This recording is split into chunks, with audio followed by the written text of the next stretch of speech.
걸리게 되겠습니다. 하나님의 말씀 요한복음 19장 30절 말씀과 20장 1절에서 10절까지의 말씀입니다. 요한복음 19장 30절 말씀. 예수께서 신 포도주를 받으신 후에 이르시되 다 이루었다 하시고 머리를 숙이니 영혼이 떠나가시니라. 자, 20장 1절부터 10절. 안식 후 첫날 일찍이 아직 어두울 때에 막달라 마리아가 무덤에 와서 돌이 무덤에서 옮겨진 것을 보고 시몬 베드로와 예수께서 사랑하시던 그 다른 제자에게 달려가서 말하되 사람들이 주님을 무덤에서 가져다가 어디 두었는지 우리가 알지 못하겠다 하니 베드로와 그 다른 제자가 나가서 무덤으로 갈새 둘이 같이 다름질하더니 그 다른 제자가 베드로보다 더 빨리 달려가서 먼저 무덤에 이르러 구부려 세마포 놓인 것을 보았으나 들어가지는 아니하였더니 시몬 베드로는 따라와서 무덤에 들어가 보니 세마포가 놓였고 또 머리를 쌌던 수건은 세마포와 함께 놓이지 않고 딴 곳에 쌌던 대로 놓여 있더라. 그때야 무덤에 먼저 갔던 그 다른 제자도 들어가 보고 믿더라. 그들은 성경에 그가 죽은 자 가운데서 다시 살아나야 하리라 하신 말씀을 아직 알지 못하더라. 이에 두 제자가 자기들의 집으로 돌아가니라. 아멘. 자, 여러분께서는 평생에 가장 기억에 남는 영화가 있다면 어떤 영화를 꼽으시겠습니까? 옛날에 우리 애들이 어릴 때 가끔 저한테 물어보던 질문이에요. 여러 번 물어봤어요. 지금까지 가만히 생각을 해보면. 아빠는 평생에 가장 베스트 무비가 뭐냐 이거예요. 그럴 때마다 제 대답은 항상 빠삐용이었습니다. 그때 우리 애들은 빠삐용이라는 영화를 알지도 못할 때예요. 뭐 지금은 알겠죠. 그런데 나중에 애들이 세월이 흘러서 대학생이 된 후에도 또 그런 질문을 한 적이 있어요. 아빠는 아직도 가장 기억에 남는 영화가 빠삐용이냐고 그렇게 물어봅니다. 그래서 제가 아직도 빠삐용이다. 그러면은 아이들이 되물어요. 아니 그 사이에 좋은 영화가 얼마나 많이 나왔는데 아직도 빠삐용이냐고 그럽니다. 근데 사실은 그 저의 베스트 무비가 아직도 빠삐용인지 아닌지는 저도 잘 몰라요. 요즘에는 좀 왔다 갔다 합니다. 워낙 기가 막히게 멋진 영화들이 이제 많았기 때문에 어떨 때는 배너였다가 어떨 때는 빠삐용이었다가 어떨 때는 포레스트 검프였다가 또 어떨 때는 쉰들러스 리스트였다고 그렇습니다. 그렇지만은 이 빠삐용이 one of the best movies인 건 틀림없어요. 저한테. 대학 시절에 제가 그 영화를 보고 아주 충격을 받았습니다. 그 영화의 마지막 장면이 여러분들도 다 보셨겠지만은 마지막 장면이 너무나 인상적이죠. 그 수차례의 감옥에서 탈출했다가 붙잡혀서 다시 또 감옥에 들어가고 독방 생활을 하고 말이에요.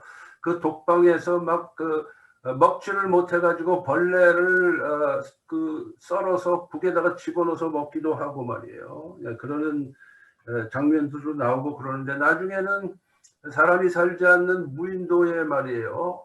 유배된 것처럼 해서 이제 거기서 평생을 보내야 되는 그런 상황인데 거기서도 집요하게 그 주인공인 그 이름은 모르지만 주인공이 이제 뭐 별명이 빠삐용이지만은 그 스티브 맥퀸 아닙니까? 스티브 맥퀸.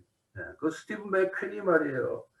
그 무인도에서 궁리를 한 끝에 드디어 탈출을 하게 되는데 같이 수영 생활을 하던 그 더스틴 호프만이 그 탈출하다가 죽을 게 틀림없기 때문에 본인은 안 하겠다. 그래가지고 스티브 맥퀸 혼자서 이제 탈출에 성공을 하죠. 그러면서 그 뗏목 비슷한 거를 만들어 가지고 말이에요. 그 위에서 이제 스티브 맥퀸은 그 섬으로부터 점점 멀어져 가고, 그 섬의 절벽 위에서 더스틴 호프만은 부러진 안경을, 고친 안경을 눈에다가 쓰고 말이에요. 그 멀어져가는 스티브 맥퀸을 쓸쓸하게 쳐다보면서 자기 이제 숙소로 돌아가는 그 장면이 너무 드라마틱했어요. 네. 자, 그런데 그 마지막 탈출 장면이 극적인 이유가 뭘까요? 그 극적 장면이니까 극적이다 이렇게 생각하시면 안 돼요. 그 장면이 아주 극적인, 드라마틱하게 되는 그 요소가 있습니다. 이제 예를 들어서 그 영화를 만든 시나리오 작가가, 물론 이게 실화를 바탕으로 해서 만든 거지만은, 그 마지막 장면이 결국은 그 영화의 클라이맥스이면서 파국인데, 예? 클라이맥스로 그냥 그대로 파국이 되는 그런 영화의 스토리텔링이죠. 그런데 그 탈출이 극적으로 성공하기 위해서 요소들이 있어요. 작동된 요소들이 있어요.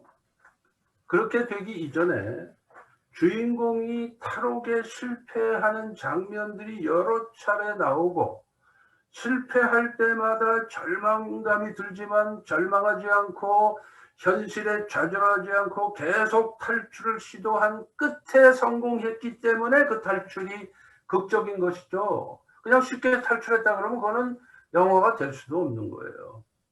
실패의 연속 후에 성공이었기 때문에 그 성공이 드라마틱한 거거든요. 그렇죠?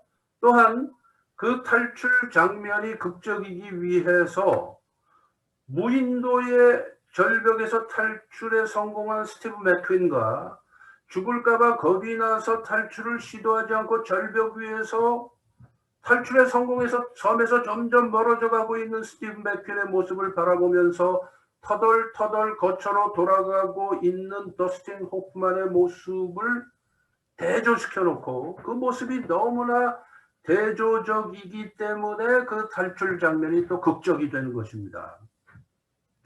저는 그때 그 영화를 보면서 대학 시절에 개인적으로 그 더스틴 호프만의 무인도에 혼자 남는 모습, 그것도 아까 제가 언급한 것처럼 부러진 안경을 걸친 그의 모습이 너무나도 오랫동안 기억에 남아 있었습니다. 그런 모습들이 결국은 그 마지막에 탈출 장면을 드라마틱하게 만드는 요소들이죠.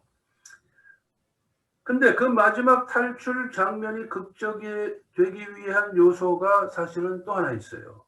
그것은 뭐냐면은 그 영화가 그 장면이 있은 후에, 탈출 장면이 있은 후에 금방 끝난다는 데 있습니다. 즉 그 후에 주인공 빠삐용이 세상에서 돈도 벌고 뭐 성공하고 잘 살아나가고 있는 모습을 보여주지 않아요. 그 스토리에서 그런 내용은 나오지 않아요. 만약에 주인공 빠삐용의 그 후의 삶을 여러 가지로 보여주면서 영화가 길게 늘어진다면 그 영화는 망합니다.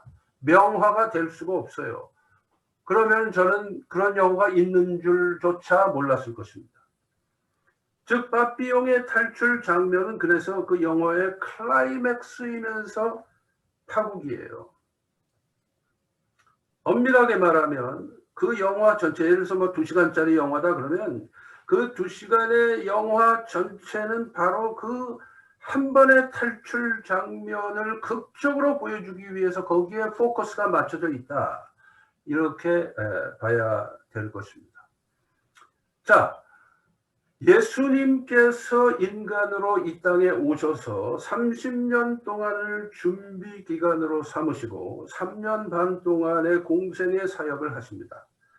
주님의 그 30여 년의 생을 놓고 빠삐용의 탈출 장면과 같은 포인트를 우리가 찾는다면은 응당 그것은 십자가와 부활이 될 것입니다.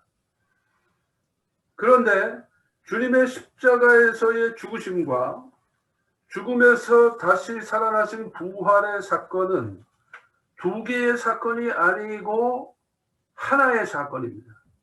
이 두 개의 사건으로 보여지는 이 두 사건은 뗄래야 뗄 수가 없는 사실은 하나의 불가분리의 사건이에요. 십자가가 없이는 부활이 없고, 그렇죠? 십자가에서 죽으심이 없으면 부활이 있을 수가 없죠. 부활이 전제되지 않은 상태에서, 부활이 없는 상태에서 십자가만 있었다면은 통일교에서 주장하는 것처럼, 통일교에서 복음을 뒤틀어서 가짜 복음을 만들어서 살포하는 것처럼 예수님은 실패자로 끝났을 거예요. 그러나 예수님의 사역이 승리일 수 있는 것은 그 십자가는 부활과 불가분의 관계로서 하나이기 때문이다. 부활이 전제된 십자가에서 죽으심이기 때문에 그런 것이에요. 그렇기 때문에 이 십자가와 부활이라는 하나의 사건, 그러나 양면을 가지고 있어요. 십자가라는 면과 부활이라는 그 양면을 가지고 있는 하나의 동전과 같은 이 사건이 바로 예수님의 생애 전체, 인간으로 오신 예수님의 생애 전체의 클라이맥스이면서 파국과 같은 것이에요. 거기에서 우리는 아주 결정적인 복음의 메시지를 접하게 되는 것입니다. 자, 그런데 그 초점, 십자가와 부활이라는 그 인간으로 오신 하나님이신 예수님의 그 사건의 그 초점 안에서도, 그 안에서도 가장 결정적인 터닝 포인트가 무엇일까 하고 제가 생각을 해봤습니다. 그 터닝 포인트는 바로 예수님께서 십자가에서 다 이루었다라고 선언하신 순간이다. 저는 그렇게 봅니다. 다 이루었다. 오늘 이 말씀을 초점으로 해서 예수님의 부활의 뜻을 생각해 보려고 합니다. 소위 가상치론 중에 하나인데 이 다 이루었다에 대해서 어떤 주석가는 이렇게 말을 했습니다. 다 이루었다는, 자, 영어로 제가 읽습니다. The greatest word from the greatest man on the greatest day in all eternity. 이렇게 표현을 했습니다. 즉, 다 이루었다라는 이 말은 영원 속에서 가장 위대한 날에 가장 위대한 분이 말씀한 가장 위대한 말이다 라고 번역할 수 있습니다. 자, 그 이 다 이루었다라는 이 표현을 어떤 영어 번역본에서는 it is finished라고 되어 있지만 저는 이 번역에 대해서는 동의하기가 좀 어려워요. 왜냐, it is finished 하면은 그 끝났다라는 뉘앙스를 가지고 있기 때문에 다 이루었다 하고는 좀 다른 뜻이 될 수가 있기 때문입니다. 그래서 우리는 이 다 이루었다를 우리가 좀 더 자세히 살펴봐야 되는데, 바로 이 다 이루었다의 헬라어 원어가 테텔레스타이라는 말이에요. 들어보신 적이 있죠? 테텔레스타이. 다 이루었다. It is finished가 아니고요. Mission completed. 에 오히려 더 가까워요. 그 뜻이. Mission completed. 예. 유명한 영국의 그 스펄전 목사님은 이 테텔레스타이에 대해서 이렇게 말했습니다. 성자 예수 그리스도의 테텔레스타이, 다 이루었다라는 선언에 대해 성부 하나님께서는 죽은 자들 가운데서 그리스도를 부활하게 하심으로 인증하셨다 그랬습니다.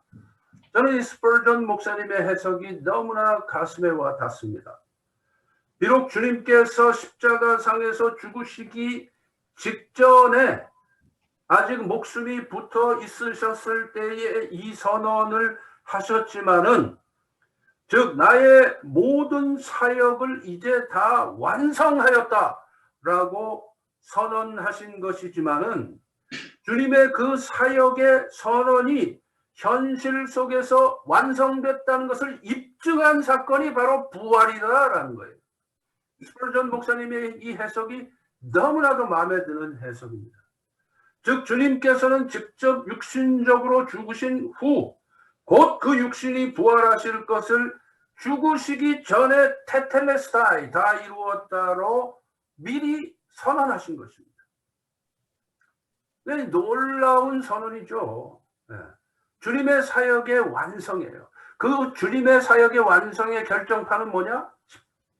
십자가와 부활이라는 하나의 사건이라는 것입니다.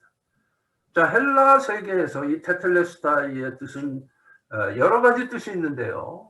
그 헬라 세계에서 사용되었던 이 단어의 용례입니다. 여러 가지가 있는데 그 중에 한 몇 가지만 제가 소개를 해드리겠습니다. 이 테텔레스타이는 어떨 때 쓰였냐면요. 종이, 노예가 주인으로부터 어떤 임무를 부여받습니다. 종이 주인으로부터 부여받은 그 임무를 완수했을 때, 즉 미션 컴플리트 됐을 때에 그는 스스로 말합니다. 이제 모든 것을 끝냈다, 완수했다라고 할 때 표현이 테텔레스타이입니다. 만약에 이 내용을 우리의 신앙에 적용을 해본다면은 우리가 주님으로부터 뭔가 사역 임무를 부여받았는데 그 일을 완수했다면 여러분은 주님 앞에서 테텔레스타이라고 말씀드릴 수가 있을 것입니다. 자, 그 다음에 말이에요. 이런 경우에도 테텔레스타이가 사용됐습니다. 로마의 시민이 죄를 지으면은 감옥으로 가게 됩니다. 그리고 그 죄수의 그 감옥에 이 사람이 갇혀 있는 그 감옥 그 방의 문 앞에 그 죄수의 죄목들이 조목조목 적힌 판결 증서가 그 깜빵문에 붙여지게 됩니다. 그래서 누구든지 그를 방문하는 사람은 그가 무슨 죄를 지었는지를 다 읽을 수가 있게 해놨었습니다. 그리고 나중에 그가 모든 형기를 다 마치고 출소할 때에 판사는 만약에 그가 징역 10년형이라면 그 10년 동안 그 문에 붙어 있었던 그 판결 증서를 떼가지고 그 판결 증서 위에 대각선으로 글자를 적어줍니다. 뭐라고 적었을까요? 테텔레스타이라고 적어 줍니다. 무슨 얘기냐? 형기를 마쳤다 그런 뜻이에요. 자, 우리의 신앙의 이 내용을 적용을 해본다면은 주님이 십자가상에서 테텔레스타이하고 외치신 것은 주님 자신을 위한 선언이 아니었다. 주님이 그 모진 재판 과정과 채찍질 당하시고 못 박히시고 창에 찔리시고 하는 그 처절한 고통의 과정을 이제 다 치르셨다. 그런 뜻이 아니라 테텔레스타이는. 그런 뜻이 아니에요. 제가 이 내용을 언급하는 이유는 성서 주석가들 중에 그렇게 주장하는 사람들도 있기 때문이에요. 근데 그거는 제가 볼 때 완전히 잘못된 해석입니다. 그게 아니고 뭐 그런 뜻이 일부 포함되어 있을 수는 있겠죠. 인간으로 오셨으니까 주님께서. 그러나 주님이 다 이루었다. 테텔레스타이라고 외치신 것은 고통의 과정이 다 끝났다는 뜻에서 그칠 수가 없고 주님이 십자가에서 죽으신 그 결정적인 의미는 주님 자신의 죄 때문이 아니고 여러분과 저의 죄 때문이거든요. 그 죄의 값을 다 치르셨다라는 뜻이 그 테텔레스타이 속에 들어있는 거예요. 네. 나의 죄 때문에 대신 죽으시는 주님께서 다 이루었다고 선언하신 것은 나의 죄 때문에 내가 죽어야 하는 나의 죄목이 사형이라는 죄였단 말이죠. 그 죄목이 적혀진 판결문 위에 주님께서 테텔레스타이라고 대각선으로 적으시는 것과 같다라는 뜻이 되는 것입니다. 자, 테텔레스타이의 다른 용례를 하나 더 소개를 하겠습니다. 그것은 당시에 그 비즈니스맨들이 남에게 사업 자금을 빌려요. 사업 자금을 빌리면서 차용 증서를 써줍니다. 그래서 나중에 그 빌린 돈을 다 갚으면은 그 돈을 돌려받은 빌려준 사람이 차용 증서 위에다가 테텔레스타이라고 적은 다음에 도로 돌려줍니다. 돈하고 그 테텔레스타이가 적힌 차용 증서하고 바꾸면 이제 채무관계, 채권관계가 끝나는 것입니다. 실제로 고고학적 발굴물들 속에 바로 테텔레스타이라고 적힌 그런 차용증서가 발견되기도 했습니다. 자, 여기서 주님의 이 선언의 뜻은 더욱 명확해집니다. 주님께서는 당신 자신이 나의 죄 때문에 대신 죽어주시고 우리의 죄 때문에 대신 죽어주시고 목숨값이라고 하는 빚을 회계장부에서 처리하고 차용증서 위에 목숨값이라는 차용증서 위에 테텔레스타이라고 적어주신 결과가 되는 것입니다. Paid in full, 다 갚았다라는 뜻이 되는 것이죠. 그러므로 주님의 십자가에서의 죽으심은 우리의 모든 death penalty를 완전히 그리고 영원히 무효화시키는 paid in full를 선언하시는 테텔레스타이가 되는 것입니다. 빚을 다 갚았다. 사형죄가 무효화되었다라는 선언, 그것이 바로 테텔레스타이고 그것을 사망 권세를 이기심으로 부활하신 주님께서 직접 입증하신 것입니다. 부활의 사건을 통해서. 그런데 주님께서는 아직 십자가에 달려 있으셨을 때 그 선언을 이미 하신 거예요. 왜냐? 주님의 죽으심은 곧 부활로 이어지는 하나의 사건이라는 것을 확실히 보여주시기 위해서 테텔레스타이, 아직 목숨이 붙어 있으셨을 때에 다 이루었다 선언하시고 운명하셨던 것입니다. 그래서 그 테텔레스타이는 하나님 아버지 앞에서 성자 예수 그리스도의 모든 사역이 부활로서 완성되었다라는 것의 일종의 인증샷이 되는 것입니다. 자, 우리는 이러한 선언의 대상으로서 구원을 받은 것입니다. 주님이 다 이루었다고 선언하실 때 우리가 옆에서 구경하고 있었던 게 아니에요. 우리 각자가 그리고 우리 교회가 바로 그 선언의 대상이며 수혜자가 된 것입니다. 이 사실을 믿어야 부활이 나와 상관이 있고 십자가와 부활이 교회를 떠받치는 양대 주춧돌이 되는 것입니다. 자, 이러한 엄청난 사실을 믿고 나의 복음으로 받아들이고 주님의 그 부활의 권세가 나의 권세가 되고 우리들의 권세가 되어서 활기찬 승리자로 각자의 신앙의 여정을 살아나가시는 저와 여러분 되시기를 이 부활절에 부활의 주님의 이름으로 축원합니다. 기도하시겠습니다.